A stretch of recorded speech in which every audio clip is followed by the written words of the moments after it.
Hey, welcome back. Settle in, get comfortable, maybe dim the lights a little.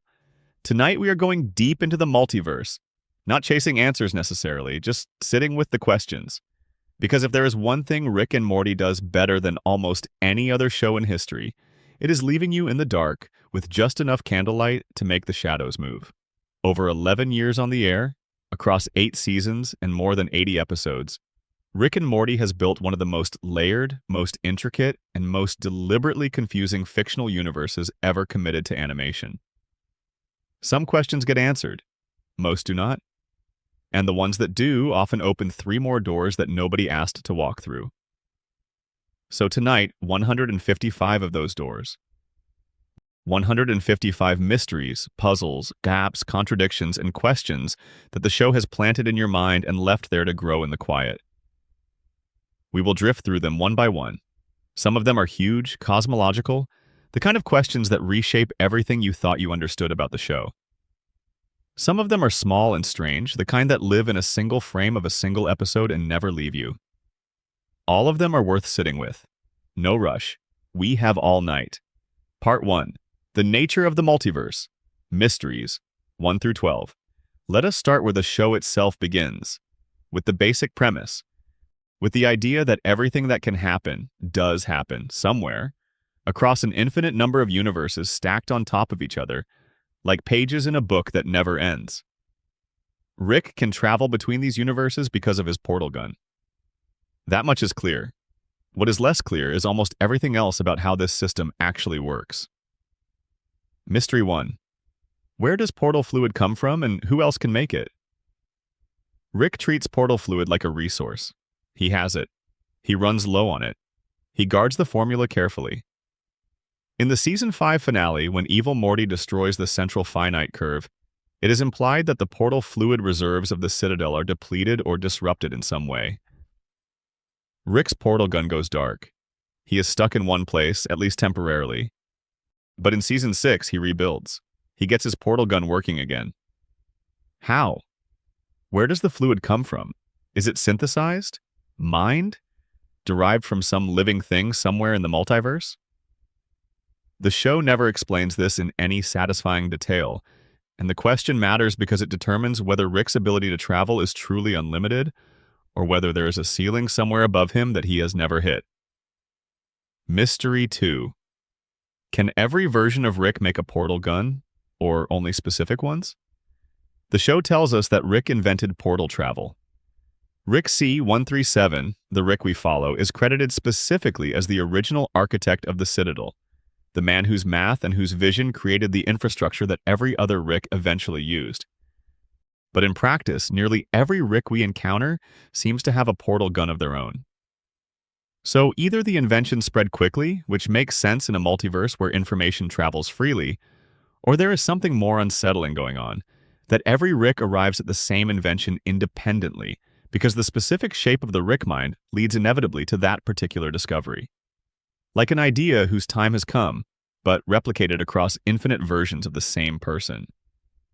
That second possibility is much more quietly disturbing. Mystery 3. What determines which version of a reality a portal opens into?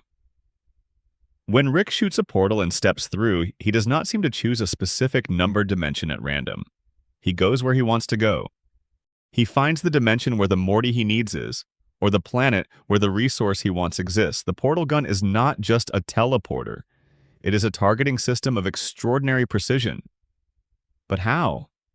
How does it know? How does it distinguish between the infinite number of universes where a specific set of coordinates exists and find the exact one Rick wants?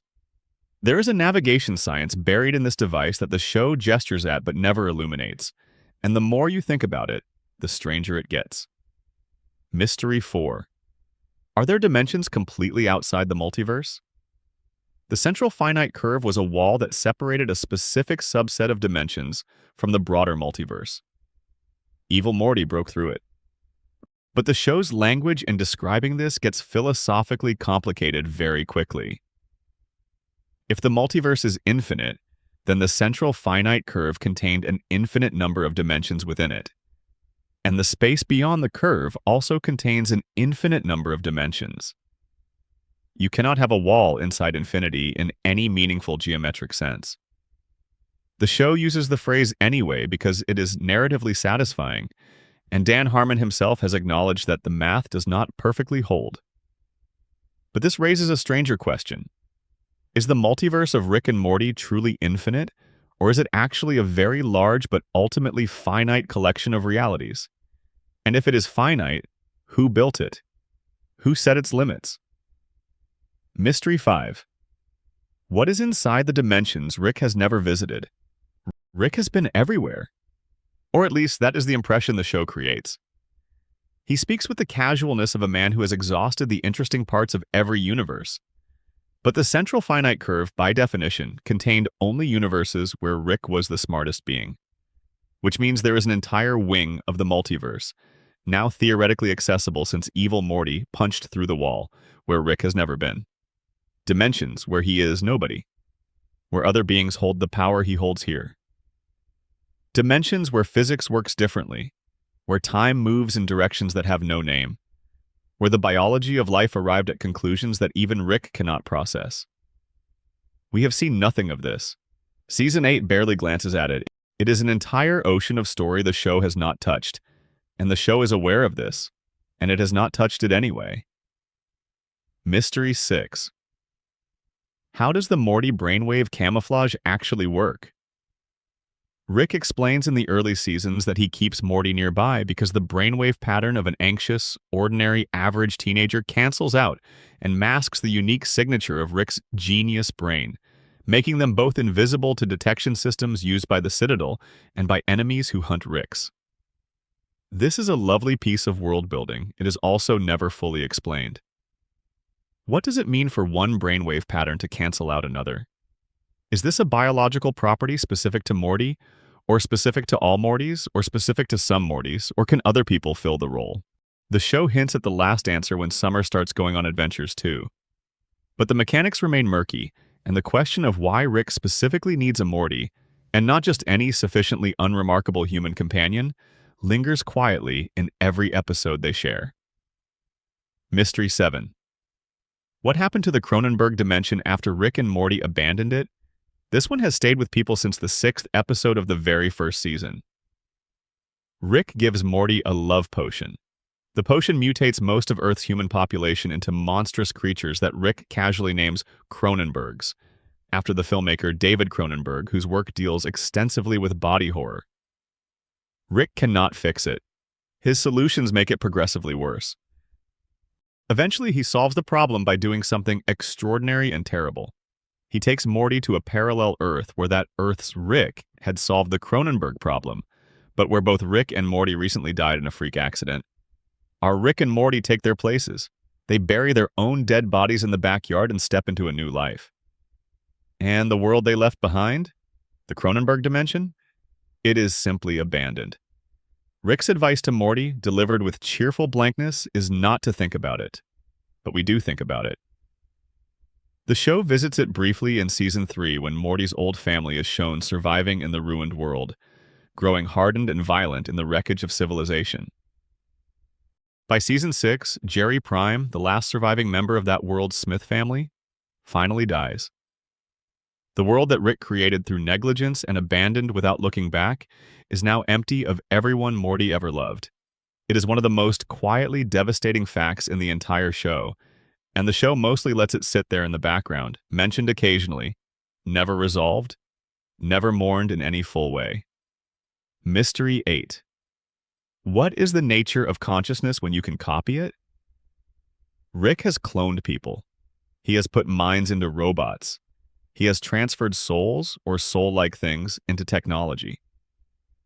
The show plays with this idea constantly, and one of the questions it raises without ever truly answering is, when you copy a consciousness perfectly, which one is the original? In the Season 4 finale, Rick creates a clone of Beth, and neither the real Beth nor the clone Beth can be certain which of them is authentic, and Rick reveals at the end that he made them both identical on purpose so that neither would ever know. This is played for dark comedy, but it sits on top of a philosophical question that has no clean answer. Is a perfect copy a continuation of the original, or is it a new person who merely has the same memories? Mystery 9. Can anything truly die in a world with infinite parallel versions? Rick treats death with great casualness. When characters die in the main continuity, they stay dead, mostly. But the existence of infinite parallel universes means that for every death, there are technically infinite versions of that person still alive somewhere else. Rick has used this logic to justify his own indifference. So does death mean anything in this universe? The show seems to want to say yes, that it matters specifically because it matters to this specific version of a person and to the people who loved that specific version. But it never fully resolves the tension between the personal grief of loss and the cosmic absurdity of a reality where loss is never truly complete. Mystery 10. What is the actual scale of the multiverse's population? There are infinite dimensions, each containing infinite variations of people and places and histories. If you tried to count the number of beings in the Rick and Morty multiverse, the number would be a kind of infinity that mathematics struggles to describe. Rick carries this weight seemingly without effort, treating the loss of entire realities as minor inconveniences. But there are moments, quiet ones, where the show hints that Rick does feel this. That the scale of everything presses on him in ways he has built an elaborate personality specifically to avoid confronting. The question of how a mind stays sane in the face of infinite scale is one the show circles around its entire run without landing on. Mystery 11. What happened during all of Rick's adventures before Season 1? Rick was gone for 20 years. He was in the multiverse, doing things we have not seen. He had a war against the Galactic Federation alongside Birdperson. He founded and then abandoned the Citadel of Ricks. He hunted and murdered hundreds of other Ricks across dimensions in his search for Rick Prime. He met Squanchy and Birdperson and presumably dozens of other beings who shaped him into who he is when the show begins. We get fragments of this, small windows of memory, scenes shown in flashback, reconstructed history that may or may not be accurate. But the vast majority of Rick's pre-show biography is a gap in the story, a silence the show has chosen to leave mostly unexamined, and which the creators have said they prefer to keep that way. Mystery 12. Why does Rick drink so much, and what is he actually trying not to feel? This one sounds simple and obvious. He drinks because he is unhappy, because he is in pain, because Diane is gone and the life he wanted is behind him and the present is a pale substitute. But the specific texture of what Rick is running from, the exact shape of the grief and guilt and regret that lives underneath the burping and the nihilism and the genius, is something the show has only partially illuminated. Even in Season 8, after Rick has begun to let some of the past go, after he has boxed the last memory of Diane and chosen to move forward with Bug Ann, the question of what Rick actually feels about his own life remains one that he himself seems unable or unwilling to fully answer. He is not a man who has made his peace with himself. He is a man who has gotten very good at postponing the moment when he has to. Part 2. Rick's Origin Mysteries. Before the Portal Gun, Mysteries 13 through 28. The backstory of Rick C-137 is the central mystery the show spent its first 5 seasons teasing, and its 6th and 7th seasons mostly resolving. But resolving the big shape of a story leaves plenty of texture unexplained. Mystery 13. Who was Rick before Diane? We know almost nothing about Rick's young adulthood before he met and married Diane. Who was he at 20? At 30? Was he already a genius? Was he always the way he is now, just with someone beside him to hold the worst parts at bay? Or was he a fundamentally different person? Someone warmer, someone less armored, someone who chose kindness before the universe took things from him that made kindness feel like a vulnerability. The show gives us no clear picture of pre-Diane Rick. He exists for us almost entirely as a product of losing her. Mystery 14. How did Rick and Diane meet? One of the simplest romantic mysteries in the show is also one of the most tantalizing. Diane was, by all accounts, someone extraordinary. Not extraordinary in Rick's way, not necessarily a genius or an adventurer, but someone Rick chose.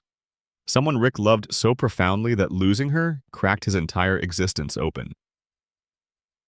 The Season 8 finale reveals that the memories of Diane have been distorted by the Omega device, which erased her from all of reality, meaning that even Rick's recollections of her may be incomplete or altered. We see her in simulations, in reconstructions, in Rick's idealized image of what she was. We never see how they found each other, how Rick, of all people, with all his walls and all his contempt for sentimentality, fell in love. Mystery 15. What was Rick's relationship with the original Beth before she died? Rick Prime killed Beth C-137 along with Diane. She was a child when it happened. Rick C-137 watched his daughter die before she had a chance to grow up, and then spent decades finding a world where a different Beth still existed, a Beth raised by the Rick who had abandoned her and moved in as her father. He became a father figure to a woman who was not his daughter, who was in fact the daughter of the man he was hunting, and he chose to love her anyway. The shape of that choice and what Rick feels about the difference between the Beth he lost and the Beth he has is something the show acknowledges but never fully examines. Mystery 16. What did Rick's pre-portal life actually look like?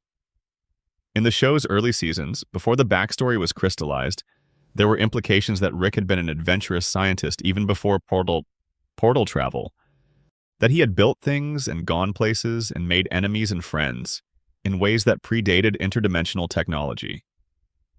Once the canonical backstory settled into place, some of those early implications became harder to reconcile. Did Rick adventure before the portal gun? And if so, how? Was there a version of Rick who explored this universe, just this one single universe, before he had the power to step sideways into others? Mystery 17. Did Rick Prime ever have a family he loved? Rick Prime is presented as the show's version of a pure antagonist. The Rick who chose power over love, who saw other Rick's attachment to their families as weakness, who murdered Diane and Beth specifically because Rick C-137 refused to abandon them and go adventuring with him. But was Rick Prime always like this? Did he once have a Diane of his own? Did he lose her first, before he lost his capacity for attachment? Or did he choose, at some point, to simply cauterize the part of himself that connected to other people, and the question is not what was done to him, but what he chose to become? The show suggests the latter. Rick Prime reads as someone who made a decision rather than someone who was broken by circumstance. But the full shape of how he arrived at that decision remains undrawn. Mystery 18. Why did Rick Prime kill every version of Diane across the multiverse? The Omega device was used on Diane specifically, erasing her from every reality in existence. This is an act of staggering malice that requires an enormous investment of resources and planning. Rick Prime did this, according to the show, in part to punish other Ricks who had spurned him, who had chosen their families over adventure. But the completeness of the act, the totality of erasing her from every version of everything, suggests something beyond simple revenge. It suggests obsession. It suggests that Diane meant something to Rick Prime too, even if what she meant to him was the symbol of the choice he rejected. When you spend that much energy making sure no version of a thing can ever exist, you have not let go of it. You have built your entire identity around its absence. Mystery 19. What happened when Rick first traveled through a portal? The moment Rick C-137 invented portal travel and first stepped through is one of those scenes the show has described obliquely but never shown directly. The very first time any Rick crossed dimensional boundaries must have been extraordinary. Strange, possibly terrifying. The universe splitting open around him and offering him everything at once. What was on the other side of the first portal? Who or what did Rick meet? What did it do to him? Mystery 20. How long did Rick spend hunting Rick Prime before giving up and settling with the Smith family? Rick spent decades on his hunt. The show gives us a broad timeline, but not a precise one. How many years did he kill Ricks before the treaty? How many more did he spend searching by other means? When exactly did he settle into the dimension where Beth Smith lived, the daughter of Rick Prime, who had been raised without either of them? The vagueness of the timeline matters because it affects how we understand Rick's relationship with the Smith family. If he arrived when Beth was a teenager, he knows her differently than if he arrived when she was already an adult with children. The show keeps this ambiguous in ways that allow for different readings. Mystery 21. Does Rick have siblings? This one is almost never discussed. We know Rick had parents, we know he had a wife and a daughter, we know he has grandchildren, but the question of whether Rick had brothers or sisters, whether there were other Sanchez children who grew up alongside him and watched him become what he became, is simply blank. There is no answer in the show. The absence of siblings is particularly notable given how often family is the emotional engine of the series. Was Rick always alone in the way he is now, or did he have people beside him who watched the genius emerge and could not keep up? Mystery 22. What were Rick's parents like? We see Rick's mother once, briefly, in a memory or a simulation, and she is warm and loving in a way that makes Rick's adult personality feel like a scar. If his parents were good to him, what happened? If they were not, how did that shape what he became? The complete absence of Rick's parents from the show's regular cast is conspicuous given how much the show concerns itself with parents and children. Their erasure from the story feels deliberate, like the show wants you to notice the gap.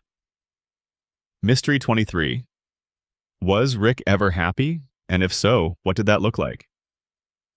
Season 8's finale gives us Memory Rick, a version of Rick who is warm and present and kind and genuinely joyful about the world. A version of Rick that exists inside Rick's own mind as a kind of aspiration or a memory of a self he once was. Memory Rick is not fantasy. He is constructed from something, some real quality that existed in Rick before the losses and the centuries of armor. The question of when exactly Rick lost the capacity to be Memory Rick and whether he will ever fully inhabit that version of himself again is one the show has now begun to ask out loud. Mystery 24. Did Rick know about the Citadel before he helped create it? The backstory tells us that Rick C-137 was instrumental in founding the Citadel. He brought other Ricks together during or after his murderous campaign across the multiverse, brokered the treaty, helped design the architecture of the institution that would eventually trap every Morty in an existence built to serve Rick's ego. But the show also implies that Rick distanced himself from the Citadel early, that he found the whole project, once it became real, distasteful in ways he could not fully articulate. The contradiction between Rick helping build the cage and then abandoning it is something the show nods at without fully exploring. Mystery 25. What is the Galactic Federation's actual history, and how old is it? The Galactic Federation is the show's primary institutional antagonist in the first 3 seasons. It is vast. It is bureaucratic. It controls enormous swaths of the universe. It employs Tammy as an undercover operative, which means it has intelligence apparatus capable of reaching across years of undercover work. Rick fought against it with Bird Person long before the show begins. How old is the Federation? When did it form? Who built it? Are there species that predate it, that remember a galaxy before the Federation existed? The show treats the Federation as furniture, as a given fact of this universe, but the history of an institution that controls galaxy-spanning civilization is its own untold story. Mystery 26. Sekina. Is Rick the first being to invent portal travel, or did others do it independently? Rick is described as the inventor of portal travel within the central finite curve. But the Galactic Federation has technology of its own. Other civilizations in the show have advanced science. Is interdimensional travel something that only Rick has ever discovered? Or is it something that multiple species arrived at through different means? The comics have touched on this, with the Golden Fold parallel drawing a similar structure to Rick's own. But the show itself leaves the question open in ways that have significant implications for the uniqueness of Rick's genius. Mystery 27. What does Rick actually believe in? Not what he says he believes, not the nihilism he wears like a coat. But underneath it, in the quiet, in the moments between the jokes, what does Rick actually think the universe is for? He cares about people. He has shown this repeatedly despite his best efforts not to. He cares about Morty. He cared about Bird Person. He cared about Diane so profoundly that her loss defined 60 years of his life. A man who truly believed nothing mattered would not carry that grief. So what is the framework Rick has actually built for making meaning? He never says. The show keeps it encrypted, even from him. Mystery 28. Why did Rick refuse Rick Prime's original offer? When Rick Prime first approached Rick C-137 in the garage, he offered him the formula for interdimensional travel. He asked him to come along, to abandon the ordinary life and join him in the adventure of infinite possibility. Rick refused. That refusal is what led to Rick Prime bombing the garage and killing Diane and Beth. But why did Rick refuse? At that point, he did not know who Rick Prime was. He did not know what was being offered was dangerous. He chose to stay. He chose his wife and daughter over the call of everything the multiverse could offer.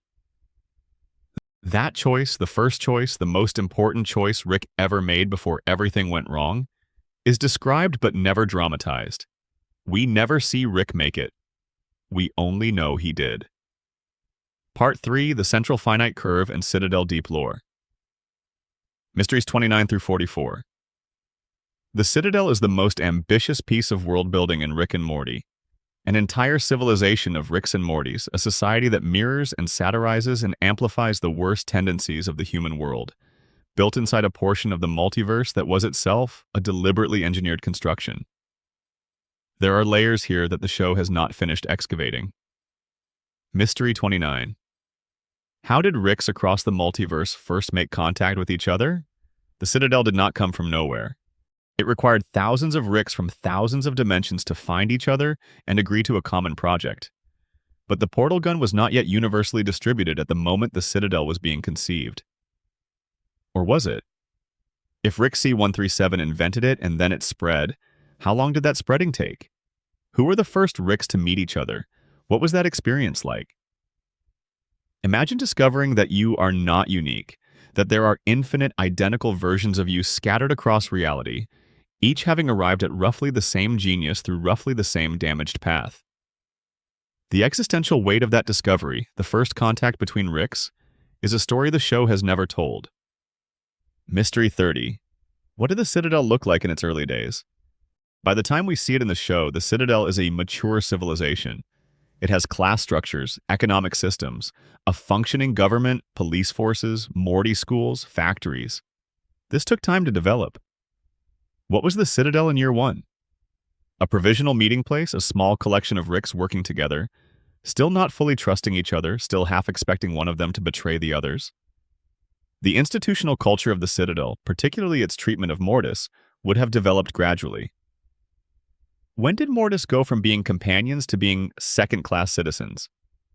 When did the labor exploitation begin? Mystery 31. Who built Morty School, and what exactly is taught there?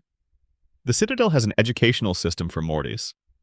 Morty School is referenced and briefly shown. Mortys attend it. They are presumably taught to be better sidekicks, to calm down, to not question things, to support their Ricks. The curriculum of an institution designed to produce compliant young assistants for the universe's most arrogant geniuses is a piece of dark comedy the show has barely scratched. What specific skills does Morty School teach? Are there subjects that are banned? What happens to the Mortys who do not respond well to the conditioning? Mystery 32. How did Simple Rick end up in his farm? Simple Rick is one of the most quietly devastating images in the Season 3 Citadel episode. He is a Rick who found peace in ordinary happiness, who discovered contentment in watching his daughter Beth grow up, who chose to feel love rather than genius as his primary mode of being. The Citadel harvests his brain's happiness like a crop, using the emotional output of his joy to flavor a snack food called Simple Rick Wafers. He is trapped in a loop of manufactured memory, his consciousness preserved specifically to be milked for positive feeling. How did the Citadel identify him as someone who had this quality? What happened to him before he ended up there? His story is told in a single brief commercial within the episode. It deserves an entire film. Mystery 33. What happens to the Morty tokens the Citadel uses? There is an economy in the Citadel. Mortys earn tokens. These tokens can be exchanged for things. But what things? What does a Morty at the Citadel spend money on? What does economic security look like for a Morty living within a society that structurally considers him inferior? The economics of the Citadel, particularly from the ground-level perspective of the Mortys who actually power it, is a political dimension of the show that the Season 3 episode opened, and the show has not returned to in full. Mystery 34. What is the complete structure of Citadel government? There is the Council of Ricks at the top. There is a president which becomes a Morty during Evil Morty's campaign. There are police forces, Ricks in black uniforms referred to as Cop Ricks. There are apparently senators. There is a court system of some kind. There is an intelligence apparatus capable of long-running undercover operations. But how does it all connect? What are the actual rules of governance at the Citadel? Can any Rick run for any office? Can Mortis hold any positions of formal power before Evil Morty? The institutional structure of this civilization is one of the most interesting things in the show, and the show only briefly illuminates it. Mystery 35. Who were the Ricks on the Shadow Council? When Evil Morty consolidates power in the Citadel, one of his first actions is to execute the members of the Shadow Council. These are Ricks who were apparently pulling strings from behind the scenes, a hidden power structure operating beneath the official government. We see them briefly before they are killed. We do not know their names, their specific roles, or what exactly they had been doing. The existence of a Shadow Council implies that the official Citadel government was always something of a performance, with the real decisions being made elsewhere by a smaller group of very dangerous Ricks. Which begs the question, what was the Shadow Council actually trying to accomplish? Mystery 36. What existed in the multiverse before the central finite curve was built? Before the curve was constructed, all Ricks had access to the full multiverse, including the universes where Rick was not the smartest being. What did that era look like? Were Ricks more vulnerable? Did they encounter things that humbled them? Was there a time in Citadel history when meeting a being smarter than Rick was a real possibility, before the curve sealed that possibility away? The pre-curve multiverse must have been a more dangerous and more interesting place for Rick specifically, and the construction of the curve begins to look less like arrogance and more like a wound being covered over. Mystery 37. How are Morty market babies produced at scale? The Season 5 finale reveals something disturbing that is easy to gloss over in the rush of other revelations. The Citadel, at some point in its history, began engineering the circumstances under which Mortis would be born. They would intervene in universes to ensure that a Beth and a Jerry met at the right time, consummated their relationship at the right time, and produced a Morty who could be enrolled in the system. In universes where natural Mortys were not being produced fast enough, the Citadel apparently resorted to cloning. This means the Citadel is not just a society, it is a breeding program. And the Mortys who staff it may not even know that the conditions of their own birth were engineered by the institution they serve. Mystery 38. What is Simple Rick's name? This is a small one, but it sits quietly in the memory. We know his designation. We know his function. We know his fate. We never know his actual name, if he was ever given one, if any Rick at the Citadel is ever given one, or if names are one of the things that the Citadel system strips away because distinguishing individual Ricks from each other runs counter to the ideology of a society built on a collective identity. Mystery 39. Can Mortis develop the capacity to build portal guns? Evil Morty did not build a portal gun in the traditional sense. He used the Citadel's existing infrastructure to punch through the central finite curve. But the question of whether a Morty, given enough time and access to information, could independently develop the technology that defines Rick's power is an interesting one. The show frames Morty as intellectually unremarkable by design. His brainwave pattern works as a camouflage specifically because it is average. But Evil Morty's intelligence clearly deviates from this pattern. And if one Morty can deviate, can others? Are there Mortys in the new multiverse beyond the curve who are developing in ways that Rick has never imagined? Mystery 40. Who were the Ricks who helped Rick C137 build the central finite curve? Building the curve required cooperation between many Ricks. Rick C137, as the founder of the Citadel, presumably led the project. But the engineering of an interdimensional wall requires multiple genius-level contributors. Who were the Ricks who worked on this project? What did they believe they were building? Were they all equally committed to the ideology of Rick supremacy? Or were some of them convinced through different arguments? Some of them perhaps believing the curve would protect not just Rick, but the Mortys and Beths and Jerrys inside it from the dangers of the wider multiverse? Mystery 41. What is the actual geography of the Citadel? The Citadel appears to exist in some kind of interdimensional space, physically located between dimensions, rather than in any specific one. It is a city that floats in the gap between realities. But the physics of this are never explained. How do the Citadel's residents breathe? What keeps the station's mass together when it is technically not anywhere? How does weather work? How does gravity work? The Citadel has all the visual language of a normal city, with roads and buildings and neighborhoods and parks. But the actual mechanics of a city that exists in the space between dimensions are left entirely to the imagination. Mystery 42. What happened to the Citadel in the gap between Season 3 and Season 7? Rick destroyed the Citadel in the Season 3 premiere. The Council of Ricks was killed.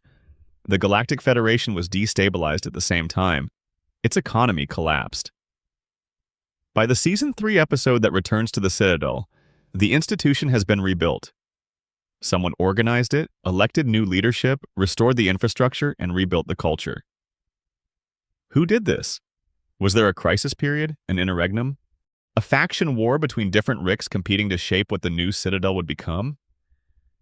Season 8 shows the Citadel being rebuilt yet again after Evil Morty's destruction. Apparently, this is just something the Citadel does. It reassembles. But the story of each reassembly is its own unwritten chapter. Mystery 43. Are there non-Rick Citadel founders whose contributions have been erased? The Citadel presents itself as a Rick project, created by Ricks, for Ricks, because Ricks.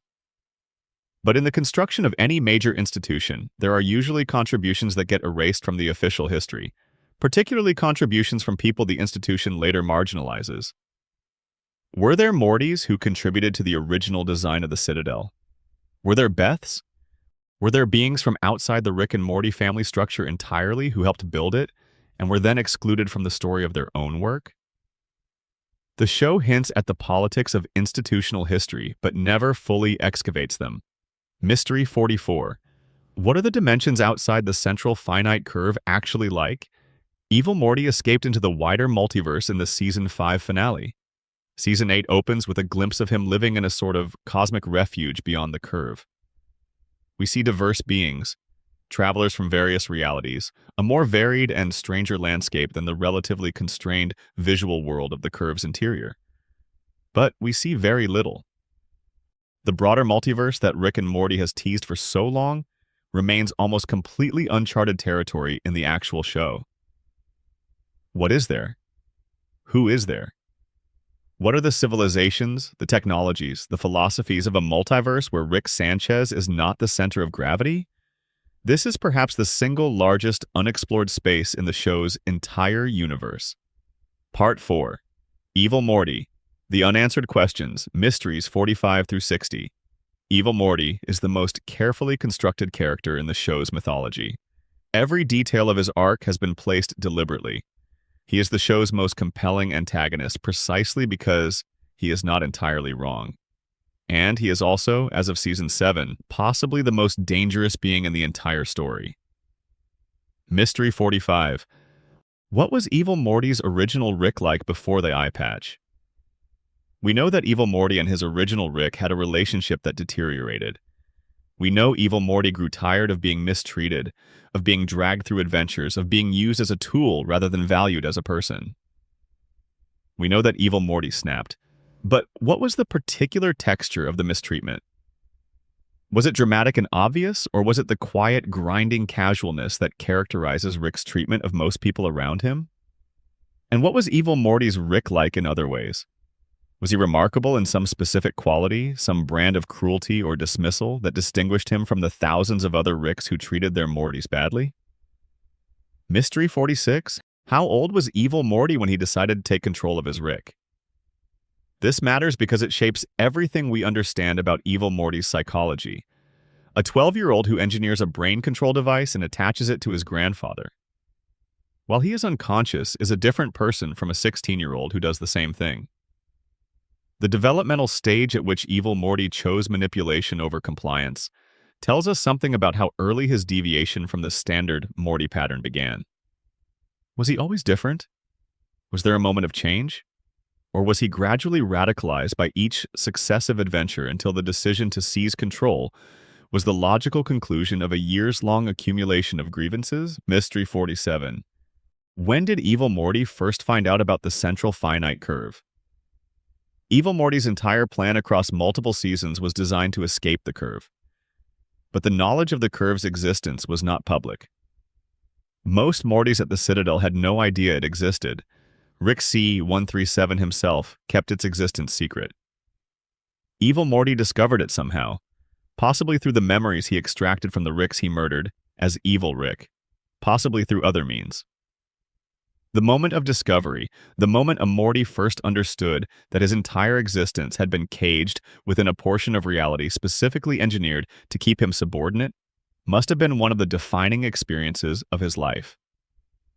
We are never shown it. Mystery 48. Did Evil Morty ever genuinely care about anyone? Evil Morty is presented as having stripped away or never developed the emotional vulnerability that characterizes other Mortys. He does not seem to have deep attachments. He makes alliances strategically, including the temporary one with Rick C-137 during the battle against Rick Prime in Season 7.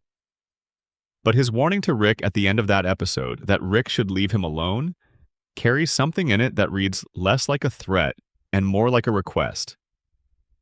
Something almost vulnerable. Is there something Evil Morty wants beyond power and freedom? Is there a version of a relationship, a version of being known, that he is protecting himself against ever having? Mystery 49. What is Evil Morty doing right now in the broader multiverse? As of the end of Season 8, Evil Morty is somewhere beyond the central finite curve, in possession of the schematics for the Omega device, living in the larger multiverse that no Rick has ever mapped. What is he doing? Is he building something? Is he resting? Is he studying the dimensions he finds himself in, learning their physics and their politics, preparing for something? The show has confirmed that Evil Morty will return. What the return looks like is one of the most genuinely suspenseful open questions in the show's current run. Mystery 50. Why did Evil Morty help Rick kill Rick Prime? This one is partly answered. Evil Morty explains that Rick Prime was the originator of the system. Evil Morty found intolerable the Rick whose invention of portal travel set in motion everything that followed. Killing Rick Prime was, in a sense, closing the original wound. But Evil Morty's help in the fight was not necessary for his own goals. He could have let Rick and Rick Prime fight to the death and then taken whatever was left. He chose to assist. The reasons he chose to assist, the full accounting of what the act meant to him, is something Evil Morty does not fully share and the show does not fully explain. Mystery 51. Is there a world where Evil Morty could have been different? The show asks us to sympathize with Evil Morty's rage without entirely endorsing his methods. He is right that the system is unjust. He is right that Mortis deserve better. He is right that the entire architecture of the Citadel was built on a lie designed to serve Rick's ego at the expense of everyone around him, and yet he is also someone who killed enormous numbers of people in pursuit of his goals, who treated the lives of others as acceptable collateral damage in his personal campaign. The question of whether a kinder universe, a universe with a better Rick, might have produced an evil Morty who was just a very smart, very angry advocate for Morty rights, rather than a cold weapon of destruction is one the show. Plants and let's grow without resolution. Mystery 52. Who are the beings Evil Morty encountered in the multiverse beyond the curve? The Season 8 premiere glimpses Evil Morty's refuge. There are other beings there. Travelers. Entities from dimensions no Rick has ever visited. What has Evil Morty learned from them? Has he made allies? Has he found enemies? The broader multiverse presumably has its own powerful beings. Beings who have never been constrained by the curve's politics? beings whose intelligence and technology developed along entirely different lines than Rick's. Evil Morty's introduction to that world is happening off-screen, and the implications of a being with Evil Morty's capabilities operating in a space with no familiar rules is genuinely difficult to predict. Mystery 53. Does Evil Morty still watch Rick and Morty's adventures in some way? This is a strange question, but not an idle one. The Citadel had sophisticated surveillance capabilities. Evil Morty demonstrated throughout his arc that he was aware of events in the Smith household in ways that suggested active monitoring. Now that he is beyond the curve, his access to that surveillance is presumably limited. But Evil Morty is resourceful. Does he still keep an eye on Rick C-137 and Morty Prime? Does he watch from a distance, cataloging the family's movements, studying Rick for weaknesses, feeling something complicated about the grandfather-grandson relationship he is watching that he himself never had? Mystery 54. What does Evil Morty fear? Fear is the question that gets to the heart of a character. Evil Morty reads as fearless. He is calm. He is calculating. He does not flinch at violence or sacrifice. But no being that complex is truly without fear. What is it that Evil Morty would not want to happen? What outcome would he rearrange his plans to prevent? The closest the show comes to answering this is the warning he gives Rick at the end of Season 7. Stay away from me, leave me alone. There is something about being pulled back into Rick's orbit that Evil Morty does not want. Whether that is fear of re-entanglement in the cycle he escaped, or fear of something he might feel in proximity to Rick is unclear. Mystery 55. What version of a good life would Evil Morty choose? He escaped the curve to be free. But free for what? The show has been deliberately vague about what Evil Morty wants his freedom to look like. Does he want peace? Does he want adventure? Does he want to build something, as Rick built the Citadel, as some form of parallel legacy? Or does he want, at the most fundamental level, simply to exist without anyone else's expectations pressed against him? Mystery 56. Can the Omega device bring people back as well as erase them? The Omega device destroys every version of a person across infinite realities simultaneously. But the show has been careful about the exact physics of this. Does it truly erase all trace down to the cellular level, down to the memory of their existence? Or does it simply terminate the living instances while leaving records, photographs, memories intact? Season 8 shows that memories of Diane have been distorted, but not entirely erased. Rick and Beth both retain some sense of her, enough to feel the loss even if the details are cloudy. And Rick, in the finale, has kept one memory of Diane boxed and preserved. This suggests the Omega device does not completely remove the trace of a person, which raises the reverse question. Could the device be run backwards somehow? Could the traces be used to reconstruct rather than destroy? Mystery 57. What would Evil Morty do with the Omega device if he rebuilt it? He has the schematics. He has told Rick that using the device would make him a multiversal threat like Rick Prime, and that he does not currently want that reputation. Currently. The word is doing a lot of work there. Under what circumstances would Evil Morty change his calculation? What would have to happen for him to decide that the cost of being feared across infinite realities was worth paying? And if he used it, who or what would he use it on? Mystery 58. Is there a version of Evil Morty's origin that Rick C-137 is responsible for? Rick Prime created the conditions that eventually produced Evil Morty, but Rick C-137 helped build the Citadel that made those conditions permanent and structural.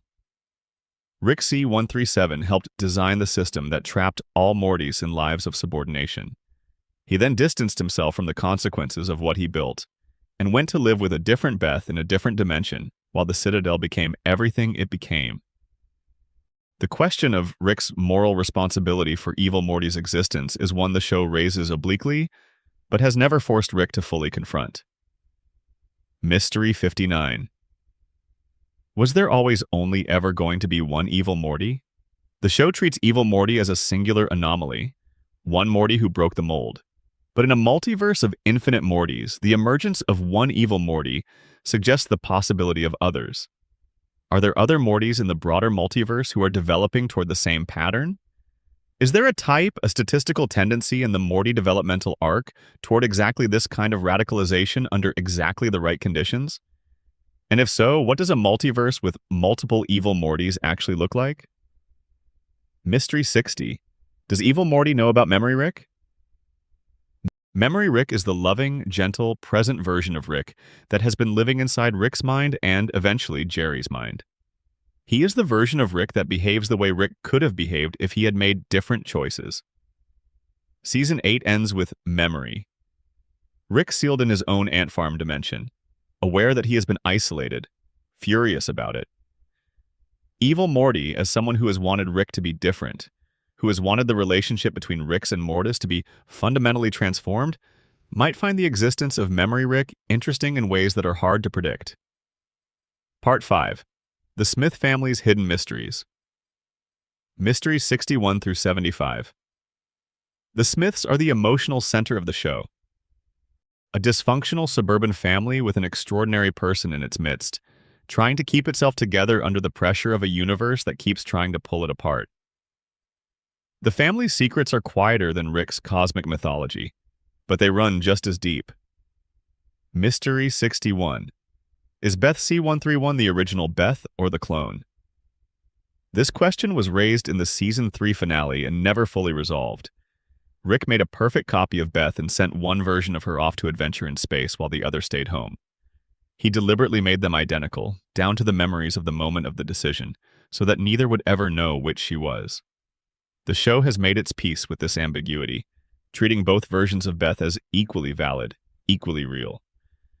But the question remains unanswered in the sense that there is a factual answer somewhere, a moment of original decision, and we will probably never know what that moment was or which version it produced. Mystery 62. What were Beth's dangerous childhood inventions? The show hints repeatedly that Beth was a frightening child. Rick built her weapons disguised as toys. There are references to incidents involving the neighborhood and incidents involving other children that are never spelled out clearly. Summer once finds documentation suggesting her mother may have genuinely hurt people as a child. Beth herself seems aware that she has suppressed something dark about her younger self, though whether that darkness is genuine or partly invented to explain her feeling of being unusual is unclear. The specific shape of what Beth did as a child is one of the show's most carefully kept domestic mysteries. Mystery 63. What does Summer actually want? Summer's arc across the show is one of steady growth. She begins as the most traditionally teenager-like of the family's teenagers, obsessed with social standing and easily embarrassed by the chaos of her grandfather's presence. Over time, she becomes more capable, more adaptable, more willing to operate in Rick's world. But what she actually wants, at the deepest level, what kind of future she is trying to build for herself, what she wants to be when she grows up in a world with infinite dimensions, is something the show has not yet crystallized. She is defined more by what she is becoming than by what she is choosing, and the distinction matters. Mystery 64. Whoa. Does Jerry know how extraordinary his life is? Jerry is ordinary. This is his defining quality. He is the show's reference point for normal, for average, for the human baseline in a world full of impossible things. And yet Jerry has survived things that would have killed almost anyone else. He has been to alien planets. He has been used as a political pawn by the Galactic Federation. He has been to the Citadel. He has lost and regained his marriage several times, including once to a version of his wife that was either a clone or the original, depending on a question nobody has answered. Jerry often seems unaware of how extraordinary any of this is. Or perhaps he is aware, and the ordinariness is a performance. Perhaps underneath the haplessness, there is a man who has simply chosen to keep his center of gravity where the universe cannot reach it. Mystery 65. What is Summer's actual relationship with Morty? Summer and Morty fight. They tease each other. They occasionally show genuine care and even teamwork. But the texture of their sibling relationship has always been somewhat underexplored in comparison to the individual relationship each of them has with Rick. When they are alone together, truly alone, without Rick or the parents nearby, What are Summer and Morty to each other? Do they talk about the adventures? Do they talk about Rick? Do they protect each other in ways they would never admit to anyone? The sibling relationship between them is real and complicated, and the show has never given it a full episode to breathe. Mystery 66. How much has Beth suppressed in order to function? Beth had a difficult childhood. She had an absent, then suddenly present, genius father who brought enormous disruption into her life. She had a marriage that she entered under complicated circumstances and has stayed in for reasons she has not always been able to fully articulate.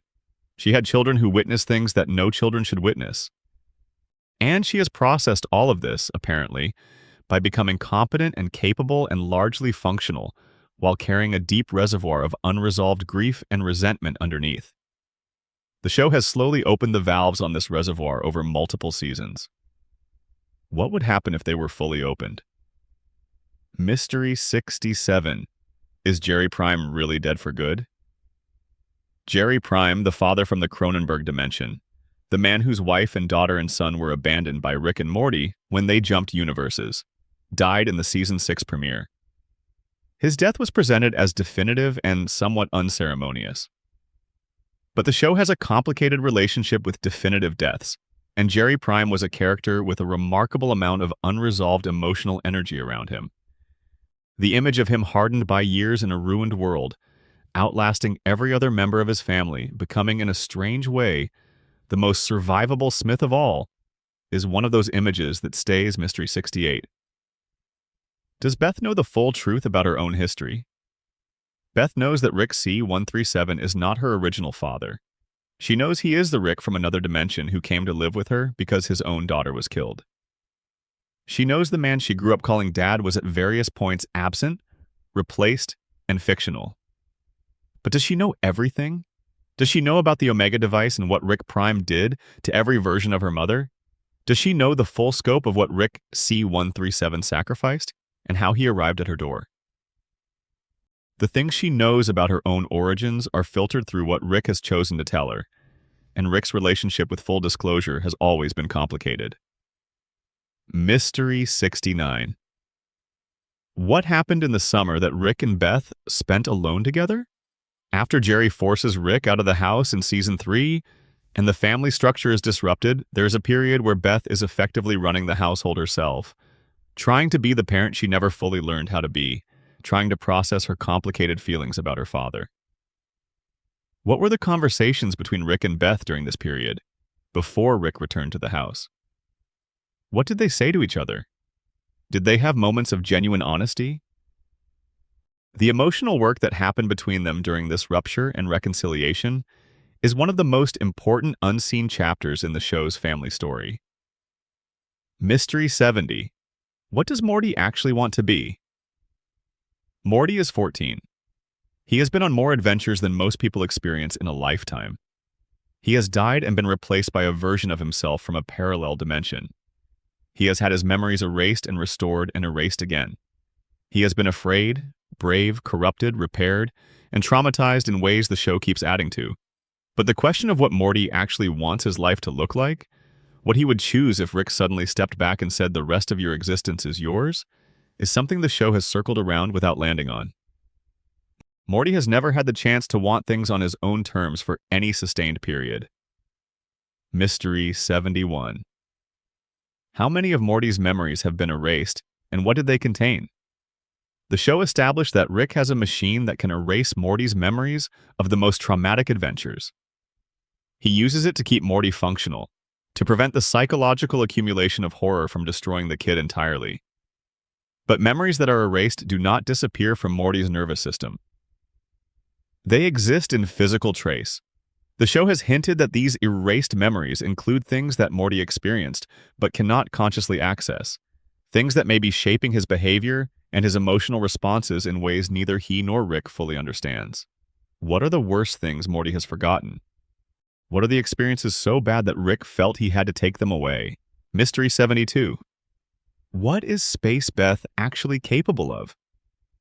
Space Beth has been adventuring across the universe for years, operating independently, developing capabilities and connections, and a history entirely separate from the one the Smith family knows.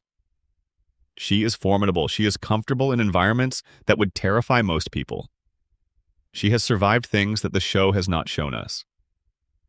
What are the actual limits of what Space Beth can do? What has she built out there? What relationships does she have? What does her life look like in the spaces between the times we see her? Mystery 73. 73. Is Jerry truly happy? This is a question the show keeps returning to with increasing complexity. Jerry appears happy in Season 8. Genuinely happy, in part because Memory Rick's false memories of a loving Rick have given him a warm feeling about his father-in-law that is based on something that never actually happened. When those memories are corrected, what does Jerry feel? Does the warmth persist? Does losing the false memories restore the familiar discomfort? And underneath all of it, in whatever part of Jerry has never been touched by Rick's contempt or the family's disappointment, is there a genuine contentment with the life he has? Or is he performing contentment as a survival strategy? Mystery 74. What is the full story of Beth and Jerry's first relationship before Summer? Beth and Jerry got together in high school. They produced Summer under circumstances neither of them had entirely planned. They decided to keep the baby and get married and build something out of the situation. This is the foundational myth of the Smith family, the story that everything else is built on. But the details of that young relationship, the actual texture of who Beth and Jerry were to each other before the weight of adult life pressed down on them, before Rick came back, before the adventures, is a story the show has not told. What did young Beth see in Jerry? What did young Jerry see in her? Was there a moment when they were simply happy together? Mystery 75. How does the Smith family actually feel about each other, underneath everything? This sounds obvious. They love each other. They're a family. But the specific quality of the love between each member, the private truth of what each person means to the others when the defenses are down, is something the show has built toward over 8 seasons without ever quite arriving at. The most honest statement the show has made about the family is probably the Season 8 finale, where Rick chooses to begin moving on from Diane while keeping his relationship with Beth as a new anchor. That choice is the show's clearest declaration that something has shifted, that the family Rick found by accident because he was waiting in this dimension for a man who killed his real daughter has become the real thing. Part 6. Alien Worlds, Creatures, and Unexplained Entities. Mysteries 76 through 90. The universe of Rick and Morty is populated with beings and places and things that appear briefly, make a deep impression, and are never fully explained. This section is a walk through some of the strangest and most memorable of them. Mystery 76. 76. What is the alien cat from Season 4 thinking about? In the Season 4 episode, a talking alien cat arrives on Earth. It speaks English. It has a personality. It seems friendly and charming and vaguely suspicious. Rick scans its brain out of curiosity. What Rick sees in the scan is so disturbing that he immediately begins to get sick. Jerry sees it too and weeps. The actual content of the alien cat's thoughts is never revealed. It is one of the most perfect comedic mysteries in the show's history, because the horror is entirely in the reaction rather than the reveal. The audience's imagination is given the most extreme possible prompt and then left to run. What is the worst thing you can imagine a cat being casually thinking about? That is almost certainly not bad enough. Mystery 77. 77. What is a plumbus actually for? Everyone in the Rick and Morty universe has a plumbus. They are ubiquitous household objects. The show's version of a How It's Made segment once explained the manufacturing process in perfect, confident detail, cutting the dinglebop, spreading the fleeb juice, attaching the schlami, and so forth. The words mean nothing. The process is elaborate and unexplained and somehow perfectly understood by everyone within the universe being described. The genius of the plumbus joke is that it mirrors the experience of walking into a specialized environment where everyone knows a vocabulary you do not, and everyone assumes you share their knowledge, and nobody thinks to explain the fundamentals because the fundamentals are obvious. What a plumbus actually does remains technically partly explained through the official owner's manual included in the Season 2 physical release, which reveals it can cook, clean, play audio, and move autonomously. But the deeper question, the one the show is really asking with the plumbus, is why we assume familiarity with anything we encounter in a world we were not raised in. Mystery 78. What is the Cthulhu creature in the opening credits? From the very first episode, the Rick and Morty opening credits sequence ends on the same image. Rick and Morty in their spaceship, flying fast, being chased by a massive Cthulhu-type monster. Summer is in the back seat. They are holding a baby version of what appears to be the same creature. The mother is in pursuit. This image appears in every single episode of the show and has never been addressed in any episode. It is not a scene from any story that has been told. It is not a reference to any adventure we have witnessed. It exists only in the credits, repeating silently across hundreds of episodes, as a permanent question mark attached to the opening of the show itself. Mystery 79. What happened to Unity? Unity was one of the most significant relationships in Rick's history. A hive mind that could inhabit and control the bodies of an entire planetary population, Unity was also something that actually loved Rick in a way that felt mutual, despite everything. Their relationship ended in a way that damaged both of them. Unity sent Rick a goodbye message and then, apparently, eliminated herself. But the show never confirmed this definitively. Unity is a hive mind spread across potentially billions of beings. Can a hive mind truly end itself? Or is some part of Unity still out there somewhere, spread across a planet Rick has never visited, waiting for the pull of something it should not feel? Mystery 80. What are the interdimensional cable channels we did not see? The 2 interdimensional cable episodes are some of the most beloved in the show's run. They offer glimpses of programming from across infinite universes, snippets of shows, commercials, films, news broadcasts from a multiverse of entertainment. The joke is that there is always more, always another channel to flip to, always another fragment of a story that exists entirely in its own universe with its own logic and its own aesthetic. The channels we did not see are infinite. The shows that exist in the spaces between the shows we glimpsed are infinite. Every clip ends and leaves behind the question of what the rest of that story looked like.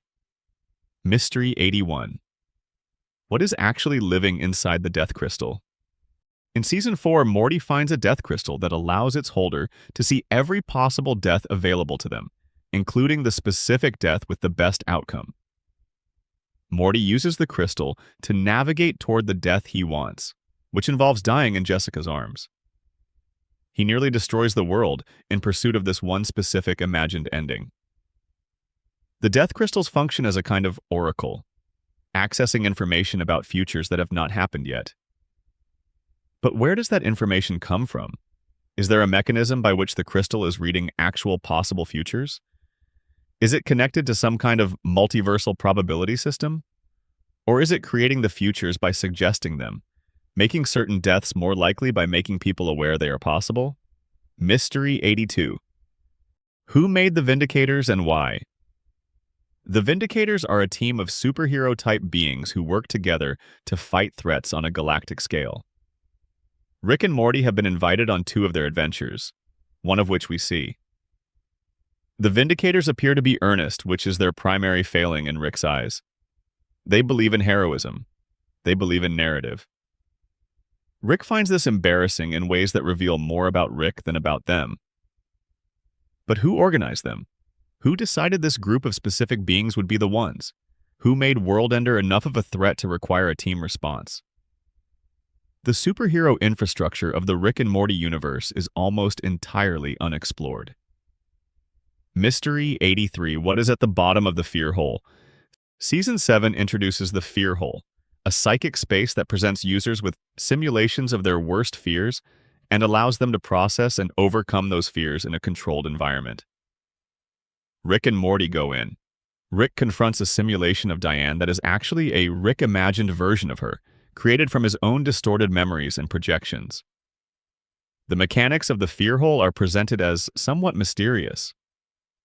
What creates the simulations? Is there a consciousness inside it, or is it a purely mechanical process that reads the brain of its user?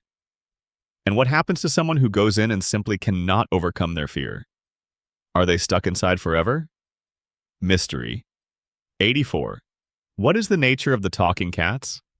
The Season 4 cat is described as belonging to a category of entity, implying there are more talking cats out there in different dimensions. What is the taxonomy of talking cats in the Rick and Morty universe? Are they a species? Are they a category of entity that can manifest across different dimensions in different forms? The show treats the cat's origin as unimportant and its content as unspeakable, which is a precise and perfect combination of creative choices that leaves everything interesting in the imagination. Mystery 85. What is the true nature of the Roy game at Blips and Chits? Roy. A Life Well Lived is a simulated reality game at the arcade Blips and Chits. Players enter the simulation and live an entire human life as Roy, a carpet salesman. The life feels real. The years feel real. The relationships feel real. When a player exits, the experience of an entire lifetime is compressed into what was actually a brief session. The show uses Roy to ask questions about what makes a life meaningful, about whether a simulated experience of living is equivalent to an actual one. Season 6 reveals that a version of Morty, or a piece of Morty's consciousness, may still be running inside a Roy game that was left on. Is that Morty alive? Is that Morty conscious? Is a person who exists only inside a video game running on an arcade machine in a mall a person? Mystery 86. What are the Jericksons?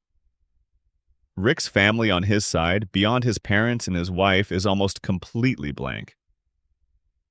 The show references a larger family structure occasionally in passing, without fully defining it. Season 7 reveals that Slow Mobius, the time-bending alien who appears periodically as a background character, was actually Rick's uncle. Rick calls him Uncle Slow when Rick Prime kills him during the battle. This is a stunning revelation about a character most people assumed was a one-off joke. It implies that Rick's extended family, the relatives beyond the immediate household, are more present in the show's mythology than the show has let on. Who else in the universe is related to Rick in ways he has not mentioned? Mystery 87. What does Mortytown actually look like from the inside? Season 4 contains a brief reference to Mortytown, a neighborhood at the Citadel that appears to be the place where the most disadvantaged and marginalized Mortys live. The visual is brief. The implication is that Mortytown is the Citadel's version of a slum, a place where Mortys who have been abandoned or who never found a Rick of their own end up trying to build lives out of the scraps the system leaves them. What is life actually like in Mortytown? What are the social dynamics between Mortys who are there? Do they cooperate? Do they develop their own cultures and economies and institutions? Is Mortytown, in its own small way, a place where Mortys are finally free to be themselves, without a Rick watching? Mystery 88. Who built the Meeseeks box, and can anyone else make one? Rick made the Meeseeks box. The box summons Mr. Meeseeks, beings whose entire existence is structured around completing a task and then ceasing to exist. The box is a compact, handheld device. Where does the power come from? Where do the Meeseeks actually originate? Are they constructed each time from raw materials? Are they called in from some dimension where they wait? And most importantly, could someone other than Rick manufacture a similar device? The Meeseeks box is a piece of technology so specific and so ethically unusual, creating beings who are designed to suffer through their existence and are only relieved by accomplishing a task, that its engineering must have required extraordinary thought. Mystery 89. What happened to the Miniverse people after Season 2? In Season 2, Rick creates a miniature universe inside a battery to power his car. The Miniverse is a complete civilization. It has people. They develop science. They eventually discover that they are inside a battery powering Rick's car, and they experience this revelation with the same kind of existential disruption that humans would experience discovering the true nature of their reality. The episode resolves in a way that leaves the Miniverse intact but clearly disrupted. What do the Miniverse people do next? They now know what they are. Do they resist? Do they try to communicate with Rick? Do they adapt? Do they build a religion around their discovery? Mystery 90. What is the full story of the Ricks who are not in the Citadel? Not every Rick joined the Citadel. Season 8 shows Ricks who are living outside the institutional structure, building homesteads in the debris field of the destroyed Citadel, creating small, independent communities. These are Ricks who, for whatever reason, did not participate in or have been excluded from the collective project of Rick civilization. What are their stories? What led them to lives of independence from the only institution that claims to represent them? Part 7. Dimensions, Timelines, and Continuity Puzzles. Mysteries, 91 through 105. Rick and Morty has a complicated relationship with its own continuity. The show is aware of this and has at various points weaponized it deliberately. But underneath the playful inconsistency, there are genuine questions about how this universe works. Mystery 91. Are Rick and Morty from Season 1 the same people as Rick and Morty in Season 8? The show answered this mostly in the canonical story. Rick C-137 and Morty Prime have been established as the consistent central pair throughout the series. But the question of whether the characters have changed so fundamentally that they are effectively different people is a philosophical one that the show engages with indirectly. Morty in Season 8 is not Morty in Season 1.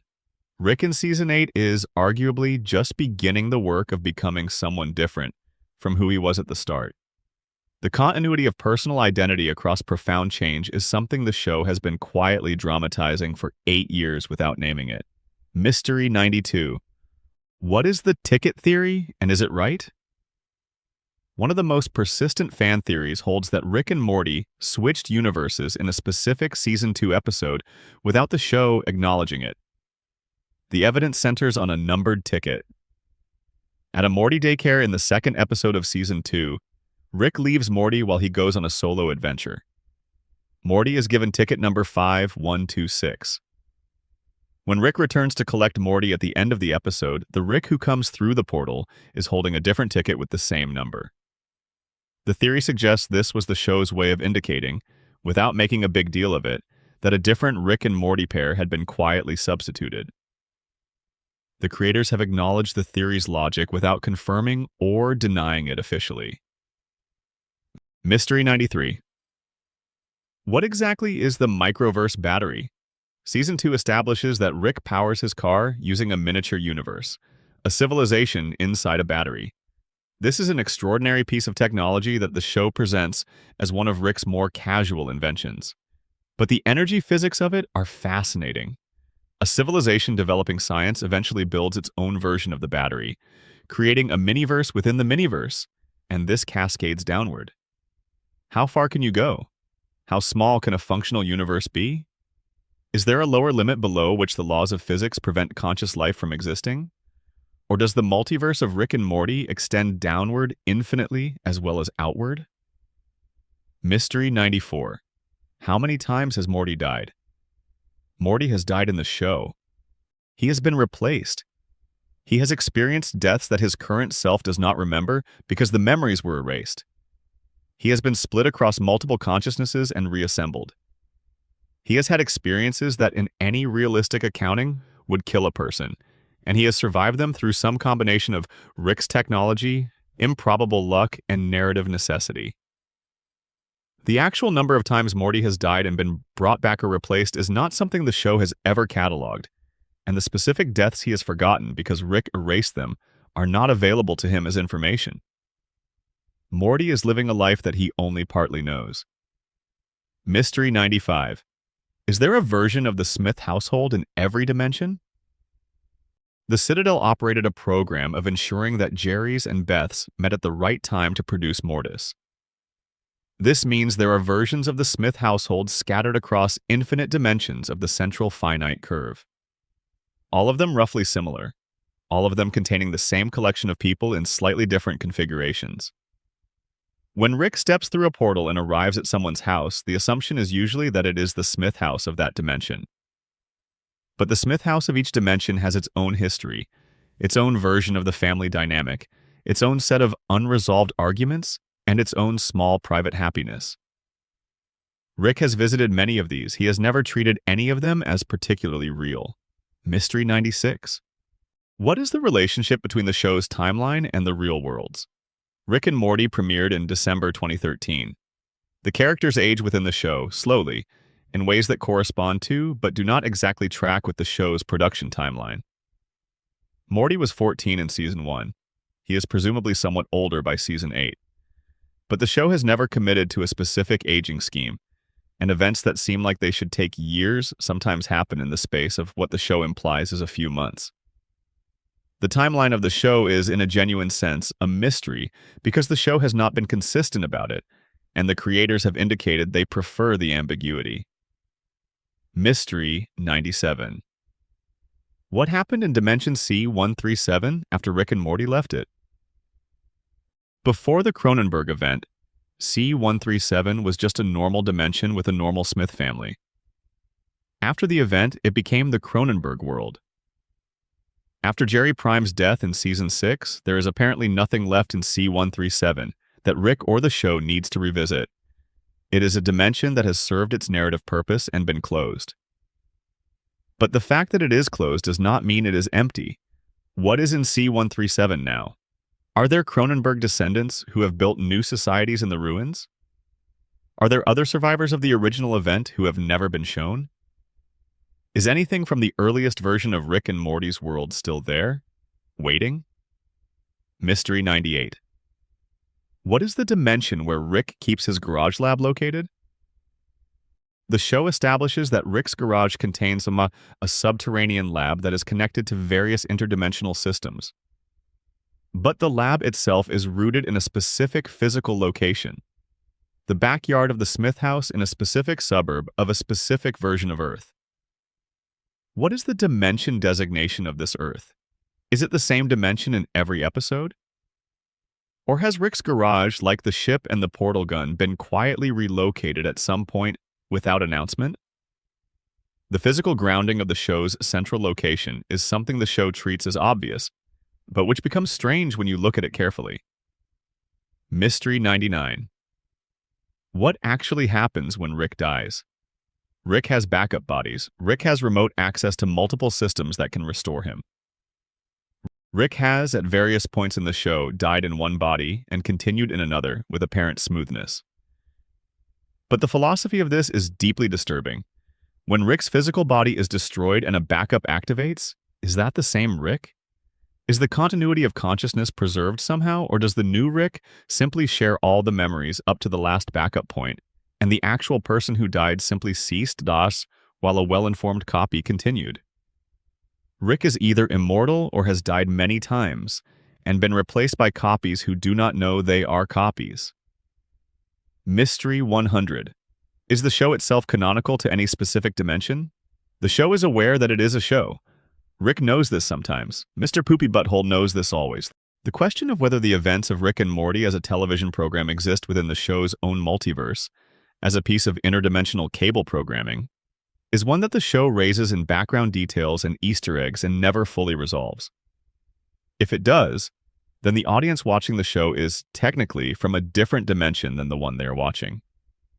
If it does not, then the show's self-awareness is purely a comedic device with no deeper ontological implication.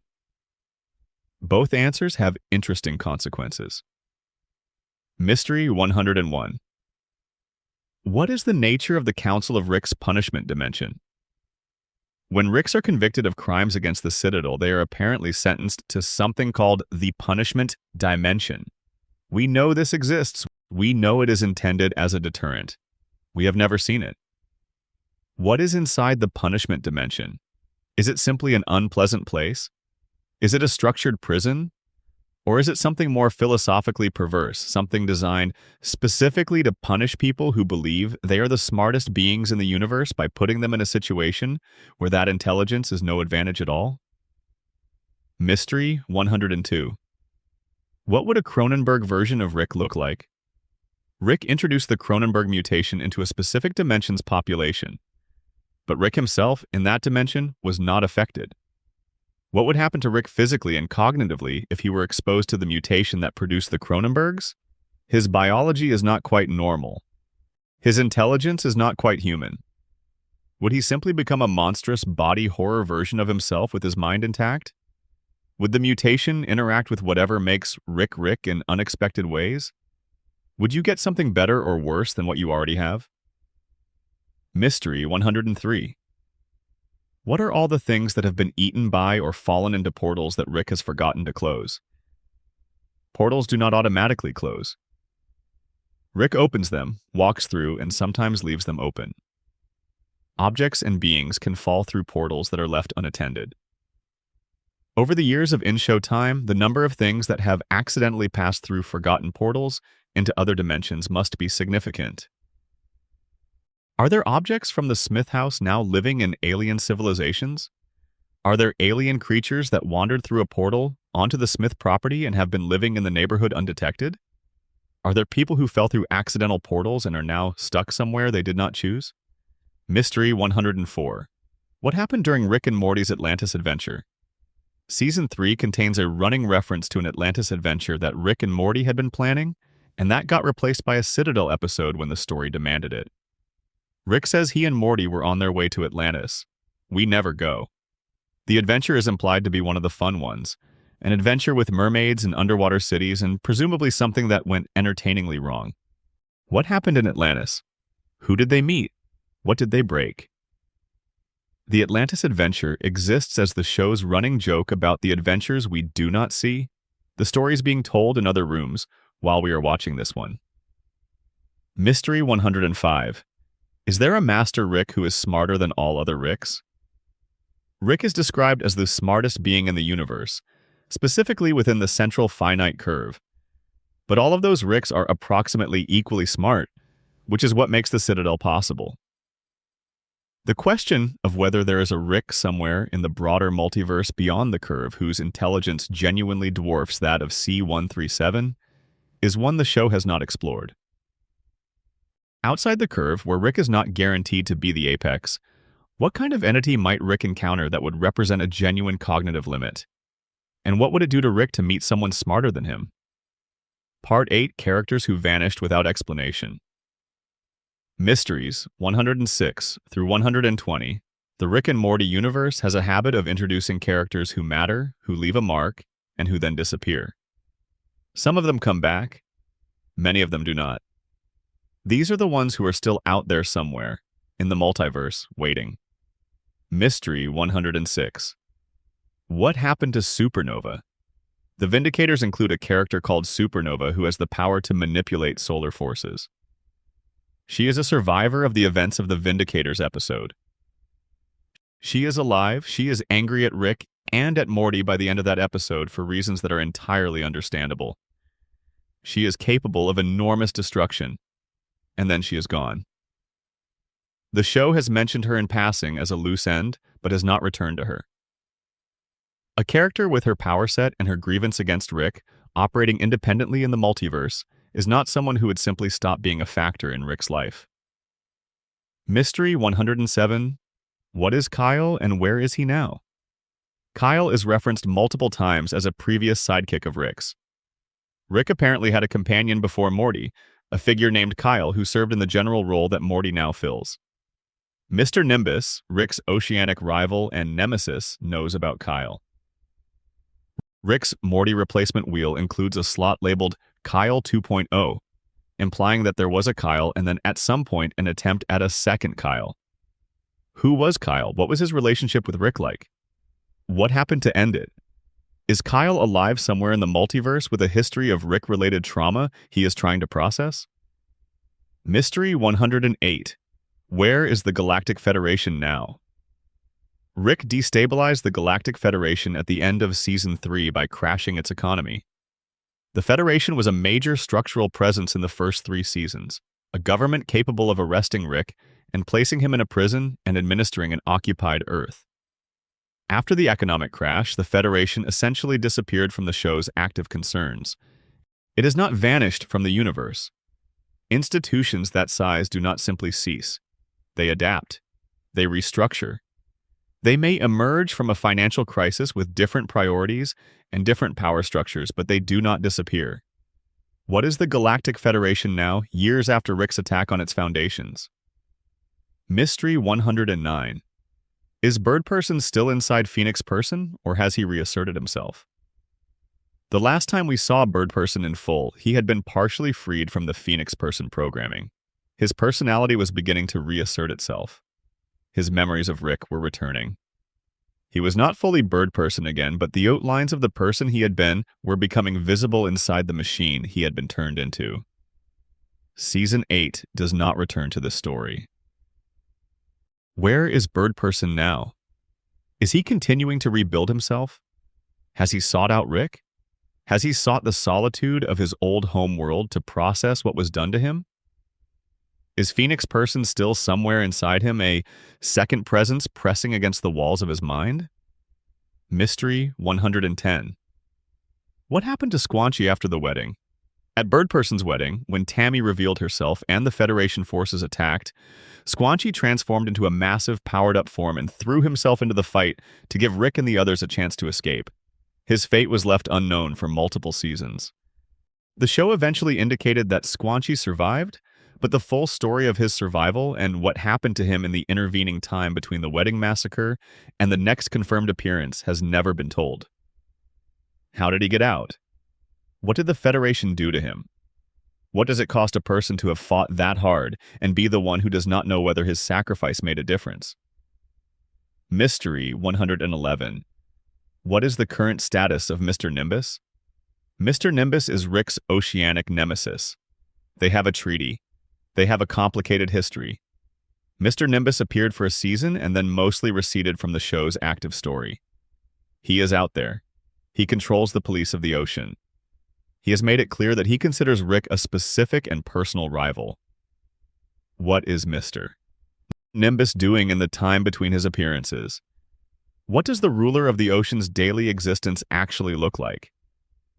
What does he think about when he is alone in his undersea palace, occasionally checking whether Rick has violated the terms of their agreement? Mystery 112. What is the full story of Bird Person and Rick's time at war? Rick and Bird Person fought together against the Galactic Federation. They were soldiers together. They survived things together. The friendship that formed in that context is one of the deepest relationships either of them has ever had. But the actual events of the war, the battles they were in, the losses they sustained, the specific moments that made them trust each other with their lives are almost entirely unshown. We have seen photographs. We have seen brief flashes of memory. The war that defined Rick's most important friendship is a gap in the story that the show has never chosen to fill. Mystery 113. Where did Jessica go after becoming a time god? Jessica, Morty's longtime crush and occasional date, had an extraordinary experience in Season 5 when she was exposed to time fluid and became what the show describes as a time god. She came out of the experience with an expanded understanding of reality, a casual relationship with temporal causality, and apparently no further interest in being Morty's love interest in the traditional sense. She told Morty she thought of him as a friend. She walked away. She has not been a significant presence since. But being a time god is not a small thing. What does Jessica's life look like now?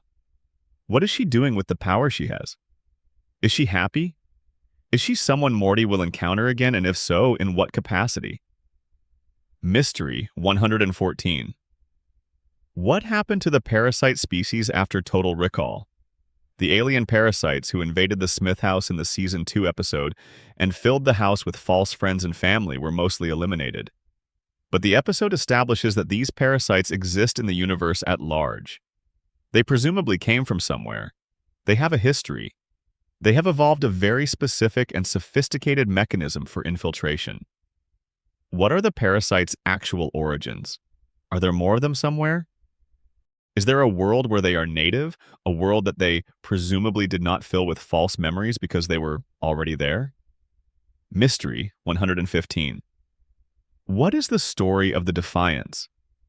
Season 8 reveals that Rick has connections to an organization or group called the Defiance, which appears to be a resistance movement or group of independent operators operating outside the Galactic Federation's authority. Bug Ann, the alien Rick is romantically involved with in Season 8, is a former associate from this group. The Defiance appears to be part of Rick's history before or alongside his time fighting the Galactic Federation. What exactly was the Defiance? Who were its members? What did they accomplish? What happened to it? Mystery 116. What is the full story of Rick's relationship with the Galactic Federation before the war? The war between Rick's group and the Galactic Federation implies a prior relationship. People do not go to war with institutions they have never engaged with. Rick must have had dealings with the Federation before it became the enemy. What were those early interactions like? Was Rick simply an independent operator the Federation wanted to control? Was there a specific moment of rupture, a specific demand that the Federation made or action that it took, that converted Rick from someone who merely disliked them into someone who fought them? Mystery 117. What happened to the Morty from the pilot? The Morty in the pilot episode is presented as someone Rick has just recently begun spending time with. The dynamic between them is slightly different from what it becomes later, still finding its shape. As the show's mythology developed, the question of which specific Rick and Morty pair we are watching at any given moment became more complicated. The Morty of the pilot is the same Morty we have been following. But in the light of everything the show subsequently revealed about the multiverse and about which Rick and Morty we are supposed to be watching, the pilot episode has a slightly different texture when revisited. It is the beginning of a relationship whose true starting point is considerably earlier and more complicated than it appears. Mystery 118. What has been happening in the dimensions Rick never visited? For every adventure Rick went on, there are an infinite number of adventures he chose not to take. Dimensions he opened a portal to and closed again because the contents were not interesting to him. Dimensions he never reached because he was somewhere else at the time. In all of those dimensions, things are happening. Civilizations are rising and falling. Beings are having experiences of extraordinary complexity and strangeness. A vast proportion of all the experience in the multiverse is happening in places Rick has never looked. Mystery 119. What is the current state of the Galactic Federation's prison network? The Federation had prisons. Rick was in one of them. They are presumably still operational, though possibly reorganized after the economic disruption Rick caused. What happened to the beings who were imprisoned there when Rick crashed the economy? Were they released in the chaos? Did the prisons continue operating under new management? Some of those prisoners may have been innocent by any reasonable standard. Some may have been imprisoned specifically because they were a threat to the Federation's power, rather than to anyone else. What became of them? Mystery 120. Where did the Vindicators go after the episode? Supernova escaped. She is somewhere in the universe. The rest of the Vindicators either died or dispersed. But the infrastructure of the Vindicators, their name, their reputation, their mission, presumably did not simply cease to exist because the team had a bad night. Someone else, somewhere, probably took up the banner. Is there a new Vindicators? A Vindicators 4.0 operating without Rick's permission or knowledge? A team that is slightly more cautious about celebrating their own heroism, having heard what happened to the last group? Part 9. Technology, Inventions, and the Science of Rick's World. Mysteries 121 through 135 Rick's Garage contains more unexplained technology than most science fiction universes produce in a decade. Many of these devices have been used once and never returned to. Many of them have implications that the show has not begun to explore. Mystery 121. What are all the things in Rick's garage lab? In the background of every garage scene, there are devices, containers, specimens, and machinery that are never explained or named. The garage is a palimpsest of adventures. Every jar contains something. Every device was built for a specific purpose. The garage is a visual index of Rick's entire history as a scientist and as an adventurer, and most of it exists in permanent background silence. Mystery 122. How does the memory eraser actually work without damaging the underlying neural structure? Rick uses a device to remove specific memories from Morty's brain. The device apparently leaves no damage, no gap that Morty can detect, no feeling of missing time, or at least nothing that Morty notices consciously. This is extraordinary. Memory is not stored in discrete locations in a brain. It is distributed. It is woven through other memories. The idea that you can remove a specific experience without disturbing the architecture around it requires a surgical precision that goes beyond anything current neuroscience imagines possible. And yet Rick does it casually. What exactly is the device doing? Is it erasing memories, or is it suppressing them? Is the Morty who has had his worst memories erased actually free of them? Or are they somewhere in his nervous system still affecting his behavior without his awareness? Mystery 123. What is the full capability of the space cruiser? Rick's car is, even by the standards of his other inventions, extraordinary. It has artificial intelligence. It can fly, it can enter space, it can navigate through dimensions. It has defensive capabilities. It has the voice of an AI modeled on Diane, which Rick built specifically to haunt himself. The car is also apparently emotionally aware enough to be jealous and to express personality. How self-aware is the space cruiser? Does it know it is a car? Does it know its voice is based on a dead woman? Does it experience distress when it is damaged? Mystery 124. What are the limits of Rick's cloning technology? Rick cloned Beth. He apparently does this in ways that produce perfect copies, including psychological complexity, memory, personality, and free will. The clone Beth made choices that the original Beth would not necessarily have made, developed differently over time, became her own person.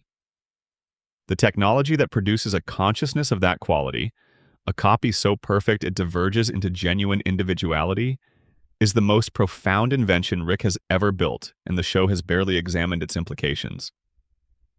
Can Rick clone anyone? Can he clone himself? Has he? Mystery 125. What is the Omega device actually made of? The Omega device kills every version of a specific person across infinite realities simultaneously. The mechanism by which it does this must be extraordinary. It is not merely opening portals and sending something through each one. That would take infinite time. The device must operate on some principle that acts across the multiverse at once, something that affects all versions of a being simultaneously rather than sequentially. What does that physics look like? What material or energy source could possibly enable an effect that reaches across infinite parallel realities in the same moment? Mystery 126. How does the neutrino bomb Rick builds in Season 1 actually work? In the first season, Rick builds a neutrino bomb that he threatens to use. The bomb is presented as a weapon of extraordinary destructive capability. The actual physics of neutrino-based weapons are a fascinating speculation. Neutrinos are particles that interact almost not at all with ordinary matter, which makes them nearly impossible to detect or stop. A weapon that uses them offensively would need to operate on principles that flip that non-interaction into something devastating. What Rick imagines is possible with neutrino technology tells us something about the range of physics his mind is capable of operating within. Mystery 127. What is the full extent of Rick's medical technology? Rick can repair the human body, regrow limbs, heal injuries that would be fatal, cure diseases. He has done all of these things casually in the show. The medical technology available to someone with Rick's capabilities is so far beyond anything that currently exists that the question of why anyone in the Rick and Morty universe ever dies of natural causes becomes genuinely strange. Presumably, Rick does not share his medical technology freely, and the characters around him do not live forever, because Rick controls access to the means of their extension. But the existence of this technology, quietly available in the garage, waiting to be used, means that the natural lifespan of the people Rick loves is entirely at his discretion. Mystery 128. What was Rick working on before Diane died? Rick was a scientist before the night everything changed. He had projects, he had experiments, He had an ongoing scientific life that the events of Diane and Beth's deaths interrupted. What was Rick trying to build or discover in the years leading up to that night? The show has told us about the aftermath of his loss, but almost nothing about the scientific life he was living before it. Knowing what Rick was building toward before the wreckage might tell us something about who he could have been, Mystery 129. How does interdimensional cable actually work? Rick has a device that receives television programming from across the multiverse. This means there is either a broadcasting infrastructure that spans dimensions, which would require a level of interdimensional cooperation that seems at odds with the politics of the multiverse. Or Rick's device is doing something more exotic, accessing the actual content of parallel realities as if they were channels. The second option is philosophically strange because it implies that the events of other universes can be received as entertainment, that the real lives of real beings in other dimensions are functionally indistinguishable from television programming. Mystery 130. What happens to all the portals Rick does not close? This was touched on earlier, but it deserves its own consideration here because the technology itself raises a persistent question. Every unclosed portal is an open wound in the fabric of dimensional space. Unclosed portals could be traveled through. They could be detected by people who know what to look for.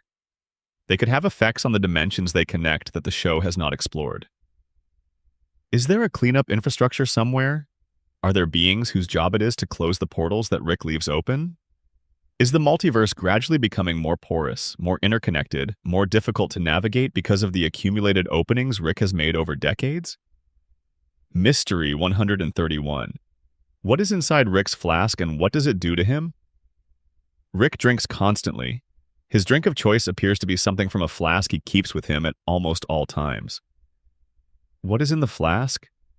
It is presumably alcohol, but possibly something more unusual, something synthesized specifically for Rick's consumption that has effects beyond ordinary intoxication. The show treats Rick's drinking as simultaneously a joke and a tragedy, a character-defining behavior that is also a symptom of something deeper.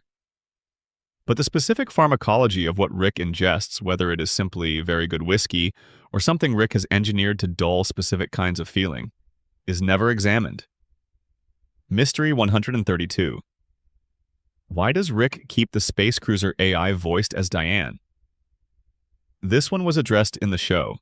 Rick built the AI using Diane's voice specifically to haunt himself, to create a reminder of what he lost that he could not avoid, a constant presence of absence. By season 6, Rick confronts this and chooses to move beyond it. But the question of whether the AI is simply a voice, a digital recreation of Diane's speech patterns and mannerisms, or whether Rick somehow built something more, some deeper pattern of who Diane was that exists within the cars, systems, and experiences things is left open. If the space cruiser's AI is more than a voice, if there is something genuinely Diane-like in there, then Rick has been living with a version of his dead wife for decades without fully acknowledging what it is. Mystery 133. What is the Squirrel Surveillance Network, and is it still operating? In Season 4, Rick discovers that all squirrels are part of a global surveillance network. He and Morty have to flee Earth because they know about it. The squirrel situation is later apparently resolved, or at least managed enough that the Smith family can continue to live on Earth without being in danger. But the nature of the squirrel network, who built it, what it is watching for, and what it does with the information it collects, is never explained.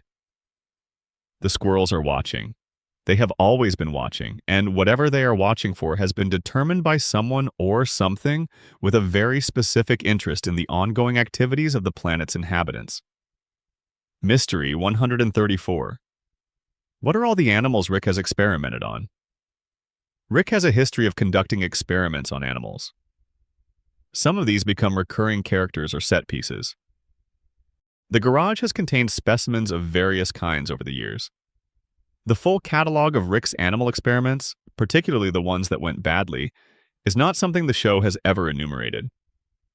But given Rick's creative approach to scientific method and his casual relationship with the welfare of test subjects, the number of beings whose lives have been fundamentally altered by Rick's curiosity must be significant. Mystery 135. What does Rick's lab notebook actually contain? Rick presumably keeps records. He is a scientist.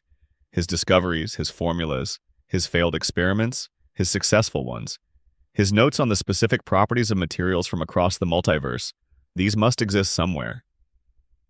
Does Rick have a lab notebook? A digital record? A system of memory storage external to his own mind that contains the accumulated knowledge of decades of interdimensional science? And if he does, who has access to it? What would happen if someone else, someone with different goals, got their hands on the complete record of everything Rick has ever discovered? Part 10. The show itself. Meta Mysteries and Season 8. Onwards. Mysteries 136 through 155. And finally, the category that lives at the edge of the screen. The questions that are about the show as an object rather than the universe inside it. Mystery 136. What does Rick know about the fact that he is on television? Rick breaks the fourth wall. He references seasons and episodes. He is aware, in some explicit moments, that he is a character in a story being watched by an audience. Mr. Poopy Butthole is even more explicit about this awareness. The question of how deep this awareness goes, whether Rick knows he is fictional, and what it would mean for his choices if he does, is one the show plays with and then retreats from.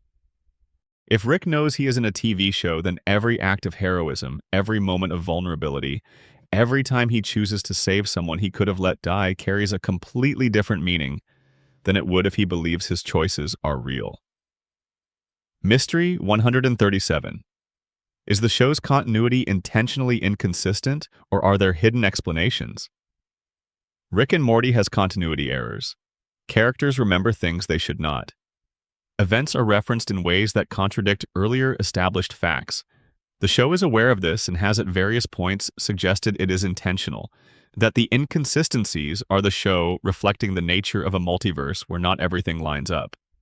But some of the inconsistencies look less like deliberate world-building choices and more like the practical reality of a large writing room working across many years. The question of which inconsistencies are clues and which are simply mistakes is one the show has never fully answered, and the answer would fundamentally change how a careful viewer approaches the material. Mystery 138. What happened to the show's original creative vision as it grew in scale? Rick and Morty was originally conceived as a smaller, more contained project. An animated science fiction sitcom about a genius and his nervous grandson. As the show grew in cultural significance, as the fanbase expanded and the expectations around the mythology increased, the show had to contend with pressures it was not initially designed for. The question of how the show's creative vision has been shaped and bent and occasionally broken by its own success is a meta-question about the object that contains all these mysteries. Mystery 139. What is Mr. Poopy Butthole planning with the stolen portal gun?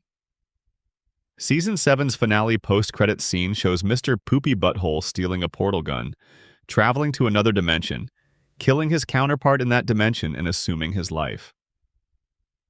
A new version of Amy, the wife he lost, glances at him with an expression that might be normal marital familiarity or might be the beginning of suspicion. Season 8 has not resolved this. Mr. Poopy Butthole has committed what is, by the show's established ethics, an extraordinary act. He has killed a version of himself. He has taken another person's life under false pretenses. He has deceived the woman he loves. What does this version of Mr. Poopy Butthole become? Is the positivity still genuine, or has the act of desperation changed something fundamental about who he is? Mystery 140. What will Rick's relationship with Bug-Ann become? Season 8's finale ends with Rick choosing to open himself to a new relationship with Bug-Ann. He goes to meet her family. He boxes the last memory of Diane not to forget Diane, but to make room for someone new. This is one of the most emotionally significant choices Rick has made in the show's history. But Bug-Ann is not a character we know well. We know she was part of the Defiance. We know she cares about Rick. We know Rick is not ready in the way she might want him to be, but is trying. What happens next in this relationship? Does it survive the specific weight of who Rick is? Does it make Rick better in ways that ripple out to his relationship with his family? Mystery 141. Will Evil Morty use the Omega device? This is the most pressing active question in the show's current arc. Evil Morty said he was not going to use it. He said using it would make him into the kind of threat he does not want to be, but he also has it. And the show would not have given it to him if there were not a plan for it. The circumstances under which Evil Morty decides the device is necessary, the moment at which the calculation changes, is one of the most anticipated events in the show's remaining run. Mystery 142. What happened to all the Ricks who survived the Citadel's destruction? Season 8 shows a new Citadel being built from the wreckage. Ricks who were not killed in the destruction are scattered. Some are building new lives, some are banding together. Some are apparently trying to reconstruct the old system. The political ecology of a universe without a functioning Citadel, a universe of loose and independent Ricks with no collective institution, is something the show has only begun to map. Mystery 143. What does Morty want from Rick? This question underlies every episode, and the show has never fully answered it. Not what Morty wants from the adventures, not what Morty wants for his life, but what Morty specifically wants from Rick in the relationship between them. Does he want a grandfather? Does he want a teacher? Does he want a friend? Does he want someone who sees him and believes in him in ways that his parents and his school do not? All of these seem true, and underneath all of them, perhaps, something simpler. Perhaps Morty just wants Rick to stay. Perhaps the foundational ask, the one that does not get articulated because it sounds too vulnerable, is that Morty wants to be the person Rick would choose not to leave. Mystery 144. What does Rick actually want from Morty? The same question from the other direction. Rick says he keeps Morty nearby for the brainwave camouflage. Rick says Morty is a necessary tool for his adventures. Rick says a lot of things that are not entirely true. What Rick wants from Morty, in the absence of all the justifications, is something the show has approached and retreated from repeatedly. The closest the show has come to an honest answer is this. Rick wants a reason to stay. He wants someone who needs him in a way that is genuine and not strategic. He wants maybe what he lost when Diane and Beth died in C-137. He wants a family he did not earn and does not deserve. He wants Morty to want him around, because if Morty wants him around, then Rick might have a reason not to disappear again. Mystery 145. What is in the seasons of the show we have not seen yet? Seasons 9 through 12 are confirmed. The writers have said they broke the final seasons together, that they have planned arcs that will carry the show through to a conclusion. What are those arcs? What moments are they building toward? The show has a finite run now, a definite endpoint, and the knowledge that the story will end changes how the remaining seasons feel. Everything is moving towards something. The question of what is a mystery that exists in real time, that the audience is living inside, that will be answered one Sunday night at 11 o'clock over the next few years. Mystery 146. Will Rick and Morty get a proper ending? Dan Harmon has spoken about the importance of giving the show a genuine conclusion, a landing rather than a cancellation. The confirmation of seasons through 12 suggests this is possible. But what does a proper ending for Rick and Morty actually look like?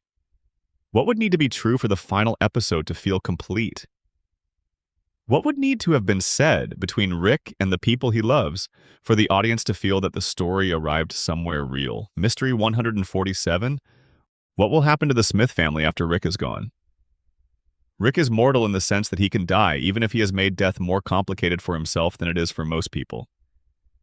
The Smith family without Rick is something the show has occasionally gestured toward. It would be quieter. It would be less dangerous. It would be smaller in scope. The people who have been shaped by years of Rick's presence would still carry that shaping. Beth would still be Beth. Morty would still be Morty. Summer would still be Summer. But the gravitational center of their lives would be gone. What does the family look like without the most extraordinary person they have ever known? Mystery 148. What has the show changed in the people who have watched it? This is the largest meta-mystery.